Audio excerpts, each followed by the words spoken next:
Bonjour à tous mes petits amateurs de macabre, aujourd'hui nouvelle vidéo et aujourd'hui vidéo un peu particulière puisqu'on va s'attaquer à une légende urbaine et pas n'importe laquelle, excusez-moi, je parle bien sûr de la légende iconique de Bloody Mary.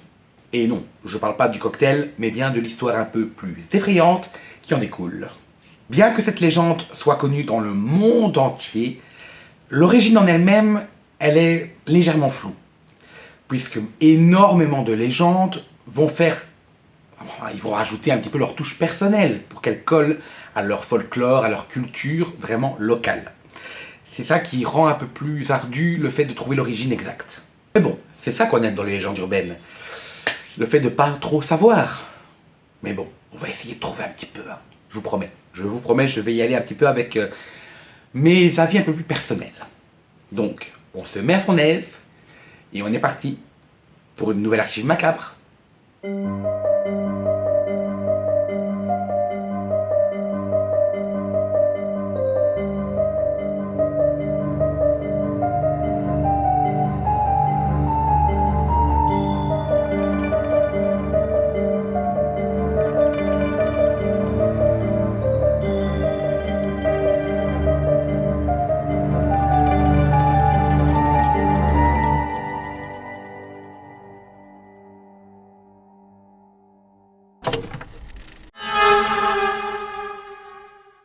Mary était une vieille femme qui habitait isolée, vraiment éloignée de tout le village, dans une modeste cabane dans les fins fonds d'un bois très sinistre.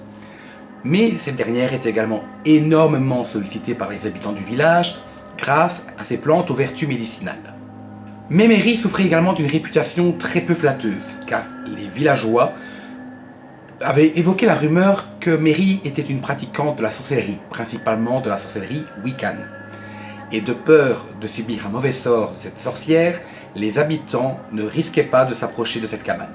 Soudain, plusieurs fillettes du village se mirent à disparaître de manière très curieuse, laissant leurs parents vraiment dans le désarroi, vraiment dans la tristesse et dans l'angoisse. Car malgré de nombreuses battues dans le village et dans les environs, les enfants ne sont pas retrouvés. Il n'y a aucune trace d'eux. En voulant chercher des infos dans les bois, ils décident quand même d'aller solliciter Mary. Et lorsque cette dernière leur ouvra la porte, la surprise fut de taille. Elle, qui avait un physique rongé par les dégâts du temps, semblait avoir retrouvé sa beauté d'antan. Bien que ce fût très curieux, cette dernière déclara ne savoir aucune information concernant la disparition de ses enfants. Les jours défilent et une mère de famille décide de se rendre chez Marie afin de recevoir un remède car la mère de famille avait une rage de dents qui était vraiment insupportable. Une fois revenue chez elle, le soir tombe et durant la nuit, la petite fille de la famille se lève semblant avoir une crise de somnambulisme, décide de sortir du foyer malgré les tentatives modestes et infructueuses du père pour la retenir, et vont la voir s'éloigner de la maison. En observant l'enfant, on remarque que cette petite est vraiment comme si elle était contrôlée et appelée par une force mystérieuse qui veut la pousser à rentrer seule dans le bois. Les hommes du village s'armèrent pour une vraie chasse aux sorcières. Et Mary, n'ayant pas eu le temps de s'échapper, sera capturée et exécutée en étant brûlée sur un bûcher. Et au moment de rendre son dernier soupir, Mary va pousser alors une malédiction sur le village qui citera que quiconque par mégarde prononcera son nom se verra hanté par l'esprit rempli de haine et de rage de Mary.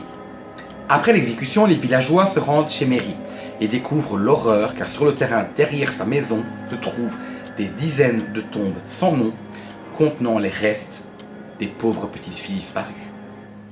Mais bon, ça, c'est l'histoire, on va dire, de la sorcière, qui n'est pas vraiment, ce n'est pas celle-ci sur laquelle je m'accrocherai, bien que ce soit la plus, on va dire, populaire. Parmi toutes les variantes de cette histoire, on a également celle de Mary Munford, qui, je ne vais pas vous cacher, est un petit peu ma favorite, et celle que j'aime beaucoup utiliser pour expliquer l'origine de la légende urbaine de Bloody Mary. Mary était la jeune fille d'un médecin qui semblait avoir contracté une maladie complètement virulente, extrêmement contagieuse, et qui semblait avoir eu raison de la jeune fille. Car, après de multiples traitements, le père constate que sa fille est décédée. Pris de chagrin, le médecin fut forcé d'enterrer sa jeune fille, pour éviter tout risque de contamination, vu qu'elle avait contracté une maladie très contagieuse. Mais il avait quand même en lui un espoir divin que sa fille puisse revenir d'entre les morts. Du coup, il décide d'attacher au poignet de la jeune fille dans son cercueil une corde qui sortait de terre et était reliée à une clochette qui viendrait à tinter si Mary se réveillait de son cercueil. Mais l'homme, complètement éreinté par la journée, car il a quand même enterré sa propre fille, décide de se résoudre à aller dormir. Au réveil, il va voir que la clochette gît sur le sol. Il va alors déterrer le cercueil et en ouvrant le cercueil, il va remarquer un spectacle absolument insoutenable. En ouvrant le cercueil, il voit sa fille les yeux grands ouverts, écarquillés, la mâchoire déformée à cause d'une contraction post-mortem et les mains littéralement ensanglantées. Et il va même constater que certains de ses ongles sont incrustés dans le bois du cercueil. Car, en se réveillant, elle a tout fait pour essayer de s'extraire, mais a fini par suffoquer. Donc, Mary a été enterrée vivante par son propre père. On a également la théorie que Mary serait en réalité Marie Tudor, ou Marie la Sanglante, cette reine d'Angleterre qui avait une réputation de femme très sadique. Pour moi, j'y crois pas trop parce que, selon moi, ça s'accroche beaucoup trop à la légende d'Elizabeth Bathory. Pour moi, j'écarte ça automatiquement. Mais il y a 2 ou 3 autres théories, comme quoi Mary serait en réalité une femme qui avait tué son enfant. Une autre que c'est une femme qui est défigurée après un accident de voiture. Ou alors, la troisième, ce serait que Mary serait en fait une femme qui se serait donné la mort après sa fausse couche. Maintenant, on va attaquer la pièce de résistance. Je parle bien sûr du rituel d'invocation de Bloody Mary. Pour ceci, rien de plus simple, on va faire un petit tuto. Bon, je vais quand même pas faire une démonstration, donc lui il n'est pas encore, c'est pas la nuit, hein, quand même pas, faut pas exagérer.